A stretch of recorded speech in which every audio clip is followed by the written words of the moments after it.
State live में आप सभी का स्वागत है। मैं हूं आपके साथ सपना। शुरुआत करेंगे बुलेटिन की। बात करेंगे बिहार के प्रधानमंत्री नरेंद्र मोदी आज बिहार दौरे पर गए। गया में आयोजित जनसभा में उनके साथ राज्यपाल, मुख्यमंत्री नीतीश कुमार, दोनों डिप्टी सीएम और कई केंद्रीय मंत्री मौजूद रहे। इस मौके पर पीएम मोदी ने करीब 13,000 करोड़ रुपए की योजनाओं का उद्घाटन और शिलान्यास किया। साथ ही 2 नई ट्रेनों को हरी झंडी दिखाकर रवाना किया। संबोधन में पीएम मोदी ने राजद और कांग्रेस पर जोरदार हमला बोला। उन्होंने कहा कि इन दलों के लिए जनता के पैसे का मतलब सिर्फ खुद की तिजोरी भरना था। उनकी सरकारों में परियोजनाएं सालों तक लटकी रहती थीं और भ्रष्टाचार के जरिए पैसे कमाए जाते थे। पीएम मोदी ने कहा कि गया के लोगों की मांग थी कि शहर का नाम गयाजी हो। बिहार सरकार ने यह कदम उठाया, इसके लिए वह बधाई की पात्र है।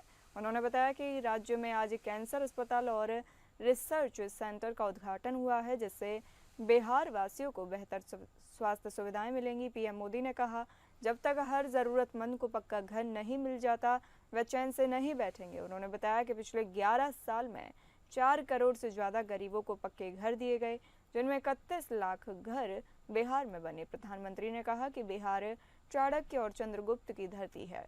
जब जब देश को चुनौती मिली, बिहार ढाल बनकर खड़ा हुआ।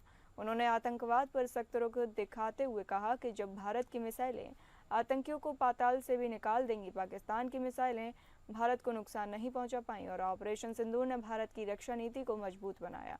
पीएम मोदी ने आगे कहा कि लालटेन राज ने बिहार को अंधेरे में धकेल दिया था और उस दौर में शाम के बाद बाहर निकलना मुश्किल था। माओवादी हिंसा और बिजली संकट ने बिहार की पीढ़ियों को पलायन के लिए मजबूर कर दिया। इस दौरान मुख्यमंत्री नीतीश कुमार ने भी लालू राबड़ी राज पर हमला बोला। उन्होंने कहा कि पहले बिहार में लोग सही कपड़े तक नहीं पहन पाते थे। उन लोगों ने मुसलमानों के लिए कुछ भी काम नहीं किया। हमने सबके लिए काम किया है। आज दुनिया देख रही है, बिहार की धरती से लिया गया वो संकल्प पूरा हो चुका है। लालटेन राज में एक क्षेत्र लाल आतंक से जकड़ा हुआ था। माओवादियों की वजह से शाम के बाद कहीं आना जाना मुश्किल था। गया जी जैसे शहर लालटेन राज में अंधेरे में डूबे रहते थे। हजारों गांव ऐसे थे जहां बिजली के खंभे तक नहीं पहुंचे थे। लालटेन वालों ने पूरे बिहार के भविष्य को अंधेरे में धकेल दिया था। न शिक्षा थी, न रोजगार था। बिहार की कितनी पीढ़ियों को इन लोगों ने बिहार से पलायन के लिए मजबूर कर दिया था।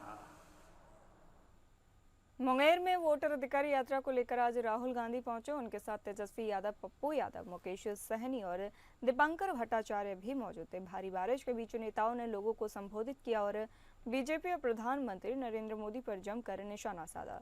मुंगेर के हिमजापुर में राहुल तेजस्वी ने ओपन जिप से ही जनसभा को संबोधित किया। तेजस्वी यादव ने बीजेपी पर चुनाव आयोग से मिलीभगत कर वोट काटने की साजिश का आरोप लगाया। उन्होंने कहा कि बिहार में अपराध बढ़ रहा है और शिक्षा, चिकित्सा व्यवस्था पूरी तरह फेल हो चुकी है। अब बिहार नीतीश कुमार से नहीं चल सकता, सरकार को सत्ता से हटाना होगा। राहुल गांधी ने भी बीजेपी और चुनाव आयोग पर वोट चोरी का आरोप लगाया। उन्होंने कहा कि महाराष्ट्र में पहली बार चुनाव में गड़बड़ी की गई, कर्नाटक में भी फर्जी वोट जोड़े गए। राहुल गांधी ने दावा किया कि उनके पास सबूत है और बिहार में वोट चोरी नहीं होने देंगे।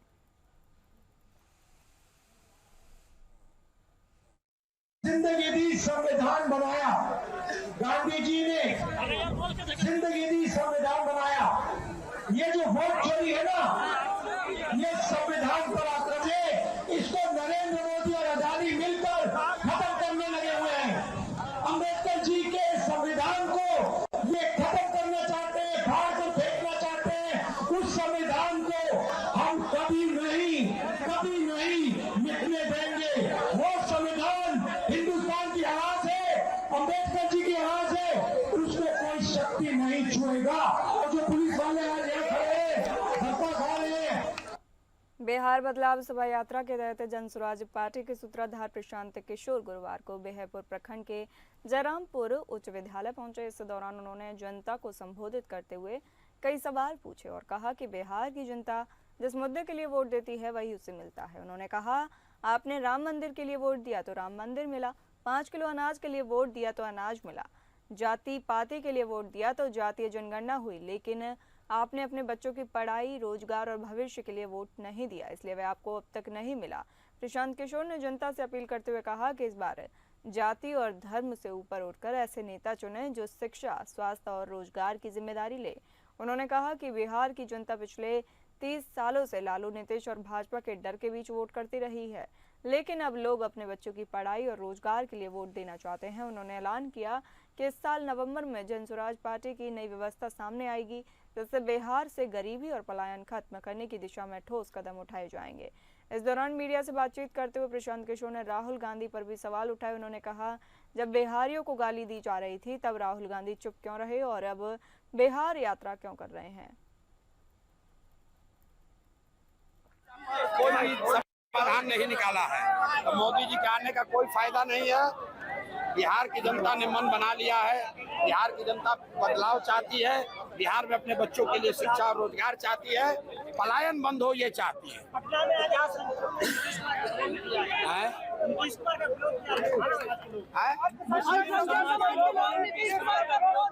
भैया नीतीश कुमार का विरोध कौन नहीं कर रहा है? समाज का हर वर्ग नीतीश कुमार का विरोध कर रहा है, इसलिए कि बिहार में जो दुर्दशा है, जो भ्रष्टाचार है, लोगों की जो परेशानी है, वो नीतीश कुमार कान में तेल डालकर सो रहे हैं और उनके 4-5 चाटुकार मंत्री और 4-5 भ्रष्ट नेता ये पूरे जनता से पैसा उगाही कर रहा है। तो नीतीश जी से खाली मुसलमान नहीं नाराज है, बिहार का एक-एक बच्चा नीतीश कुमार से नाराज है।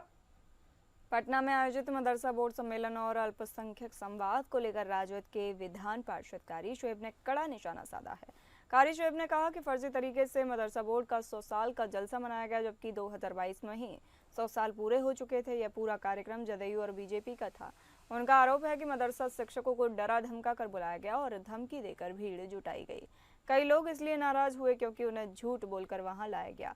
कारी शोएब ने कहा कि मुख्यमंत्री जलसे में मौजूद रहे, लेकिन मदरसा शिक्षकों पर एक शब्द भी नहीं बोले, क्योंकि अगर बोलेंगे तो आरएसएस नाराज हो जाएगा। उन्होंने मदरसा बोर्ड के चेयरमैन से सवाल किया कि मदरसा शिक्षकों की मांगों को लेकर मुख्यमंत्री से बात क्यों नहीं की गई। कारी शोएब ने कहा कि 1646 मदरसों के साथ अन्याय हो रहा है, जांच के नाम पर शिक्षकों को परेशान किया जाता है। 125 मदरसों के शिक्षकों की वेतन बंद है, इस पर कोई चर्चा नहीं हुई। उनका आरोप है कि मुख्यमंत्री मदरसों और मुस्लिम संस्थानों को खत्म कर रहे हैं, मुसलमानों की पहचान मिटाने की कोशिश हो रही है। कारी शोएब ने आगे कहा कि यह फर्जी समारोह सिर्फ वोटों के लिए आयोजित किया गया है और आरएसएस व बीजेपी के एजेंडे को मुख्यमंत्री लागू कर रहे हैं।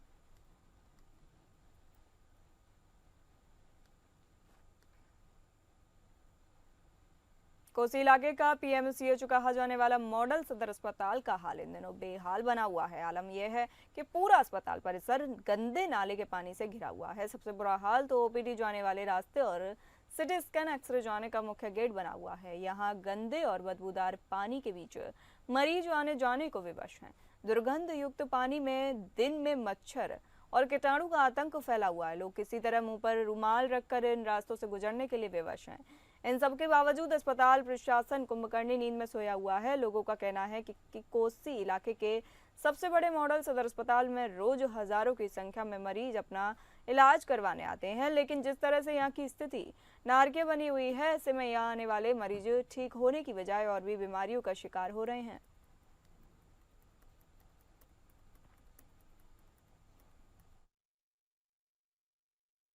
ये तो सरकार की जिम्मेदारी है सर, और सरकार के साथ साथ आम नागरिकों की भी जिम्मेदारी होती है। तो अगर हम अपने आसपास गंदगी देखते हैं तो हम उसको साफ करने के लिए कुछ ना कुछ अपने तरफ से भी कोशिश करें, क्योंकि अगर हम सरकार के भरोसे रहेंगे तो वो काम तो होने से रहा है। आप तो देख सकते हैं नगर निगम को कोई फर्क पड़ने वाला है नहीं। इसमें नाला का निर्माण होना चाहिए। नाला बनेगा तब न वो गंदगी बाहर जाएगा, और इसके लिए डीएम साहब भी एक्शन लिए हैं और सिविल सर्जन साहब भी नगर आयुक्त को लिख दिए हैं, कार्रवाई करने होती है। और ये बस नगर आयोग का आदेश आएगा और नाला बन जाएगा तो गंद। बात करेंगे झारखंड की आगामी राष्ट्रपति चुनाव को लेकर। झारखंड की सत्तारूढ़ पार्टी जेएमएम यानी झारखंड मुक्ति मोर्चा ने अपना रुख साफ करते हुए इंडिया ब्लॉक के उम्मीदवार बी सुदर्शन रेड्डी को अपना समर्थन देने का ऐलान कर दिया है। इस संबंध में आधिकारिक घोषणा करते हुए पार्टी के केंद्रीय महासचिव सुप्रियो भट्टाचार्य ने कहा कि झामुमो हमेशा से लोकतांत्रिक मूल्यों और संवैधानिक संस्थाओं की रक्षा के लिए खड़ा रहता है। इसी सोच के तहत पार्टी ने सर्वसम्मति से फैसला लिया है कि उपराष्ट्रपति चुनाव में इंडिया गठबंधन के उम्मीदवार को समर्थन दिया जाएगा। मालूम हो कि इंडिया ब्लॉक ने पूर्व न्यायाधीश बी सुदर्शन रेड्डी को उम्मीदवार बनाया है, तो वहीं सत्तारूढ़ एनडीए ने वरिष्ठ भाजपा नेता और पूर्व राज्यपाल सीपी राधाकृष्णन को अपने उम्मीदवार के रूप में मैदान में उतारा है। बहरहाल इस चुनाव में झामुमो का समर्थन इंडिया गठबंधन के लिए महत्वपूर्ण ही माना जा रहा है, लेकिन देखना तो ये होगा कि अंतिम में किनके नाम पर मोहर लगती है। इसी के साथ ही आपको बता दें कि झामुमो ने केंद्र सरकार द्वारा संसद में प्रस्तुत किए गए 130वें संविधान संशोधन बिल का कड़ा विरोध करते हुए नरेंद्र मोदी सरकार द्वारा संविधान में किए जा रहे 130वें संशोधन को लोकतंत्र का खात्मे की कोशिश करार दी है। आज फिर से झारखंड विधानसभा का मानसून सत्र शुरू हुआ है। यह सत्र 28 अगस्त तक चलेगा। दरअसल इससे पहले 26 जुलाई से झारखंड विधानसभा का मानसून सत्र शुरू हुआ था, लेकिन सत्र के बीच देशोम गुरु शिबू सोरेन का निधन हो गया था। इस कारण सत्र अनिश्चितकालीन के लिए स्थगित कर दिया गया। आज 22 अगस्त से पूरक मानसून सत्र शुरू हो गया है। इस सत्र में स्वर्गीय देशोम गुरु शिबू सोरेन और शिक्षा मंत्री स्वर्गीय रामदास सोरेन को याद किया गया। झारखंड विधानसभा के पूरक मानसून सत्र के पहले दिन वित्त मंत्री राधाकृष्ण किशोर ने वित्तीय वर्ष 2025-26 के लिए 4,296 करोड़ 62 लाख रुपए का प्रथम अनुपूरक व्यय विवरण प्रस्तुत किया। तो वहीं सत्र की समाप्ति पर पक्ष विपक्ष के बीच सियासी गहमागहमी रही। इसे लेकर विधानसभा परिसर से हमारी संवाददाता तृप्ति सिंह ने विस्तार से जानकारी दी।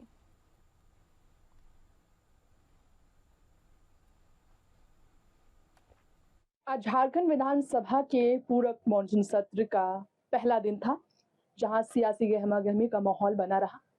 सदन की शुरुआत हुई शोक प्रकाश के साथ। दिवंगत शिबू सोरेन और शिक्षा मंत्री रामदास सोरेन को श्रद्धांजलि अर्पित की गई। मुख्यमंत्री हेमंत सोरेन के साथ साथ वहां नेता प्रतिपक्ष बाबूलाल मरांडी ने भी श्रद्धांजलि अर्पित की। वित्त मंत्री राधाकृष्ण किशोर द्वारा जो बजट पेश किया गया उसका आंकड़ा था 4,296 करोड़ 62 लाख रुपए। इस बजट के पेश करने के बाद आपको बता दें, अगले सोमवार की तारीख को बहस होने वाली है इस बजट पर। आज के दिन शोक प्रकाश और बजट पेश के साथ सदन को स्थगित किया गया है।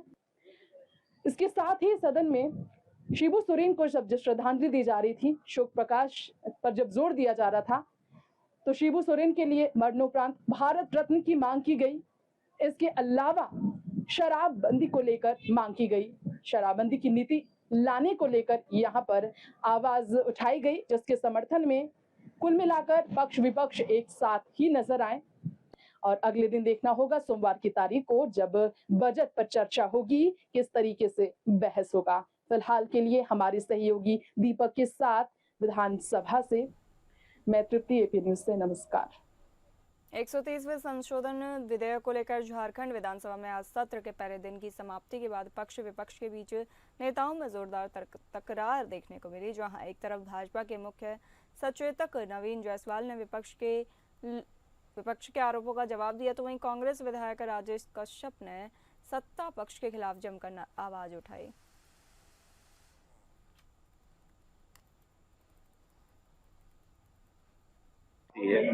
आज आप देखिए, जो मंत्री हैं या मुख्यमंत्री हैं, क्या वो 30 दिन से लगातार अगर जेल में हैं और जेल में रहते हुए मुख्यमंत्री के पद पर रहे या मंत्री के पद पे रहे, आम जनमानस में इसका अच्छा मैसेज नहीं जाता है। आप फिर उसके बाद रिजाइन करिए, फिर कोर्ट से बरी हो जाइए, फिर आप शपथ ले लीजिए, इसमें दिक्कत क्या है? तो आधा बीजेपी रिजाइन करे ना। आधा बीजेपी, कौन बीजेपी का नेता में केस नहीं है? मैं गिना दूं क्या किनके ऊपर में केस है? झारखंड का 80% भाजपा का जो सदस्यता चला जाएगा। रिजाइन करे सबसे पहले वो लोग। आज ये लोग भ्रष्ट नेता की बात है, कौन है भ्रष्ट नेता? सबसे बड़ा भ्रष्टाचार तो इन्हीं लोगों का ये में है। अगर इन लोगों का जांच करिए तो पुराना केस को अगर निकालिएगा, पुराना केस के आधार से अगर करिएगा तो 30 दिन जेल भेज दीजिए, सदस्यता खत्म करिए। फिर झारखंड विधानसभा का पूरक मानसून सत्र के पहले दिन की समाप्ति के बाद सदन के बाहर राज्य में शराबबंदी की मांग से लेकर एसआईआर सहित कई मुद्दों पर सदन के बाहर आकर कांग्रेस विधायक श्वेता सिंह से हमारी संवाददाता तृप्ति सिंह ने खुलकर बातचीत की। आइए उनसे जानते हैं, आज अनुपूरक बजट का प्रथम बजट पेश किया गया, उनके बारे में। आज अनुपूरक बजट रखा गया है निश्चित तौर पे, और सोमवार को इस पे पक्ष विपक्ष की जो बातें हैं वो रखी जाएंगी, और निश्चित तौर पे ये सेशन बहुत ही महत्वपूर्ण रहने वाला है। बहुत कुछ महत्वपूर्ण फैसले लिए जाएंगे। कोई भी झारखंड में रहने वाला जो भी व्यक्ति है वो हर कोई चाहता है कि गुरुजी का एक परिचय हर कोई पढ़े, और कक्षा में भी अगर पढ़ाई जाए उनके आंदोलन के बारे में, उनके जीवन के बारे में, निश्चित रूप से हमें हमारे बच्चों को शराबबंदी की बात करना चाहेंगे जो मांग हुई है, क्योंकि शिबू सोरेन का यह सपना था, ये कहा जा रहा है, और सदन में समाज की जो कुरीतियां हैं और जो नेगेटिव है उसको डेफिनेटली अगर हम किसी भी रूप में पॉलिटिकल प्लेटफॉर्म में भी, यहाँ पे विधानसभा से भी अगर ये संदेश आता है और ये निकलता है कि नहीं बंद होना चाहिए, तो निश्चित रूप से हम लोग इसके समर्थन में ही रहेंगे। पिछले सत्र में कहा जा रहा था कि ये जो एसआईआर का मुद्दा है इसे भी उठाया जाए, क्या अगले सत्र यहाँ पर अगले दिन एसआईआर पे हम लोगों का स्टैंड जो है वो बहुत क्लियर है।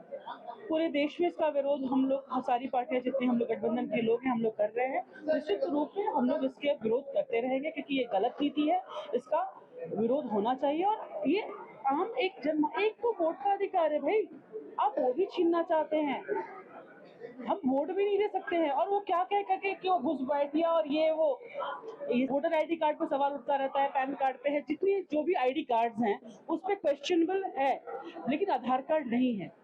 हर किसी के पास एक आधार कार्ड है, आप आधार कार्ड से लिंक करवा दीजिए, वोट देने का अधिकार उसको स्वतः दे दीजिए, कोई इस पे प्रॉब्लम नहीं होगी, सब लोग स्वागत करेंगे। फिलहाल के लिए कैमरामैन दीपक के साथ इस वक्त मैं विधानसभा परिसर से तृप्ति, नमस्कार। झारखंड आंदोलन के नेता और दिवंगत देशोम गुरु शिबू सोरेन के संघर्ष और कुर्बानियों की कहानी अब राज्य के स्कूली बच्चों को उनकी किताबों के माध्यम से भी जानने और पढ़ने को मिलेगी। दरअसल राज्य सरकार द्वारा ये घोषणा की गई है कि साल 2026 से स्कूलों की किताबों में देशोम गुरु की जीवनी को शामिल किया जाएगा, और इस बदलाव के तहत कक्षा 1 से 12 तक के छात्रों के लिए 8 किताबों में उनके जीवन से जुड़े अध्याय भी जोड़े जाएंगे। जानकारी के अनुसार नन्हे छात्रों को जहां कहानियों और सरल शब्दों में उनका परिचय मिलेगा, वहीं उच्च कक्षाओं के साथ उनके सामाजिक संघर्ष, आदिवासी अस्मिता की लड़ाई और संसदीय योगदान की गहराई को समझेंगे। बात करेंगे छत्तीसगढ़ की। उप मुख्यमंत्री अरुण साव ने आज रायपुर के कौशल्या विहार में विमेन फॉर ट्रीज अभियान का प्रदेश स्तरीय शुभारंभ किया। उन्होंने अभियान का शुभारंभ करते हुए कहा कि पर्यावरण के प्रति जागरूक होकर हम सभी को ज़्यादा से ज़्यादा संख्या में पौधे लगाना चाहिए। राजस्व मंत्री टंकराम वर्मा, रायपुर विकास प्राधिकरण के अध्यक्ष नंद कुमार साहू, विधायक मोतीलाल साहू और रायपुर नगर निगम की महापौर मीरल चौबे भी अभियान के शुभारंभ कार्यक्रम में शामिल हुई।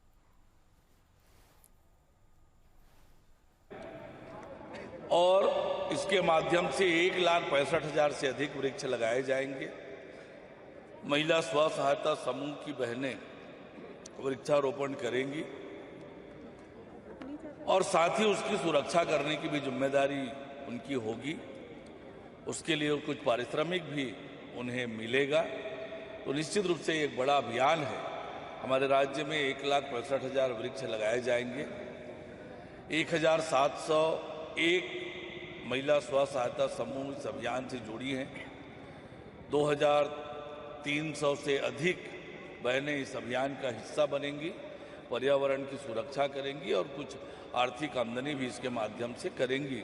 तो ये निश्चित रूप से एक बड़ा अभियान है, जो एक पेड़ माँ के नाम अभियान से प्रेरणा लेकर वुमेन फॉर ट्री अभियान चलाया जा रहा है। विधायक से मंत्री बने राजेश अग्रवाल अपने निवास स्थान लखनपुर पहुंचे, जहां लोगों ने उनका जोरदार स्वागत किया। उन्होंने कहा कि उनकी पहली प्राथमिकता होगी पर्यावरण संरक्षण और धार्मिक स्थलों का संरक्षण। साथ ही उन्होंने लोगों को रोजगार उपलब्ध कराने और पूरे छत्तीसगढ़ के समग्र विकास को लेकर भी अपने विचार रखे।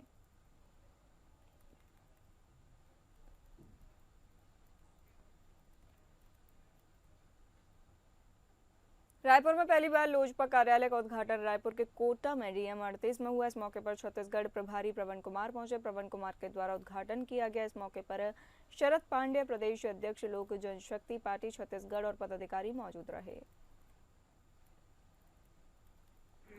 संगठन को विस्तार को देखते हुए, जैसा कि आप जानते हैं कि हमारे पास इस टाइम नागालैंड में भी विधायक है, हमारे पास झारखंड में भी विधायक है, हमारे पास मणिपुर में भी विधायक थे।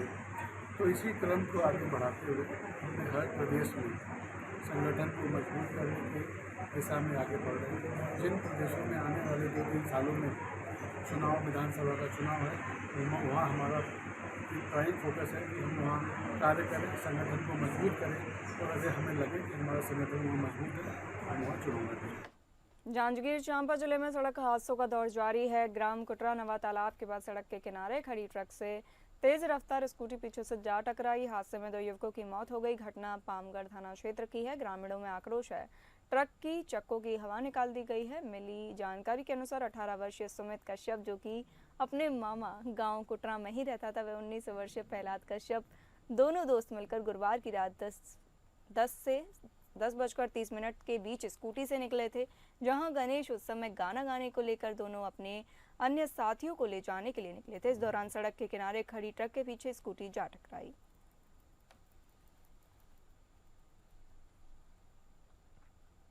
बस्तर उपभोक्ताओं को उनके अधिकारों के प्रति जागरूक करने और उपभोक्ता सेवाओं की नवीनतम सुविधाओं की जानकारी देने के लिए जिले के बकावड़ जनपद पंचायत के समरस्ता भवन में उपभोक्ता साक्षरता शिविर आयोजित किया गया। शिविर का मुख्य उद्देश्य उपभोक्ता संरक्षण अधिनियम 2019 के तहत उपलब्ध अधिकारों को सरल भाषा में समझना और उपभोक्ता आयोग में ऑनलाइन शिकायत दर्ज करने की प्रक्रिया एवं ऑनलाइन के बारे में जानकारी देना रहा।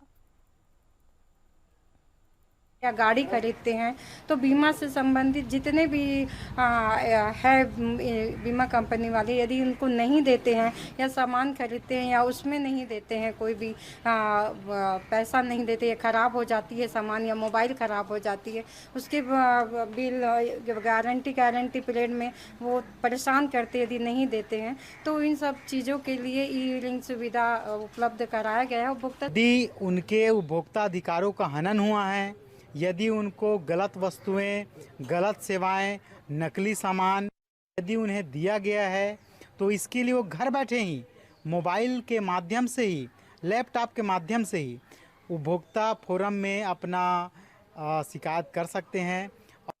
अंबिकापुर के स्थानीय पीजी कॉलेज ऑडिटोरियम में प्रगतिशील छत्तीसगढ़ महिला एवं बाल विकास पर्यवेक्षक संघ के द्वारा तीज मिलन एवं सम्मान समारोह का आयोजन किया गया था, जिसमें मंत्री लक्ष्मी रजवाड़े और अंबिकापुर नगर निगम की महापौर मंजूषा भगत तथा भारतीय जनता पार्टी के जिला अध्यक्ष भरत सिंह सिसोदिया मौजूद रहे। इस कार्यक्रम में महिलाओं के द्वारा विधिवत लक्ष्मी रजवाड़े का फूलों के बने गहनों से श्रृंगार किया गया और तीज की बधाई। मंत्री लक्ष्मी रजवाड़े ने बताया कि यह पर्व पति परमेश्वर की लंबी उम्र की कामना के लिए महिलाएं करती हैं।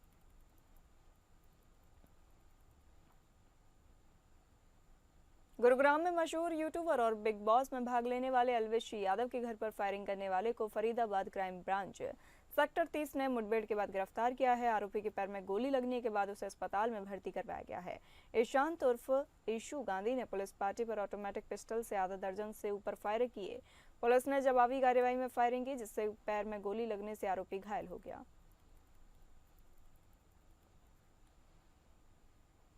महाराष्ट्र के पालघर के बोईसर तारापुर MIDC इलाके में एक बार फिर से गैस लीक की घटना सामने आई है। यह घटना प्लॉट नंबर F13 स्थित मेडली फार्मास्यूटिकल्स लिमिटेड कंपनी में हुई। गैस रिसाव के कारण 8 कामगार प्रभावित हैं। सूत्रों के मुताबिक 4 कामगारों की मौत हो चुकी है, जबकि 2 की हालत अभी भी गंभीर बताई जा रही है। फिलहाल इस बुलेटिन में इतना ही। नमस्कार।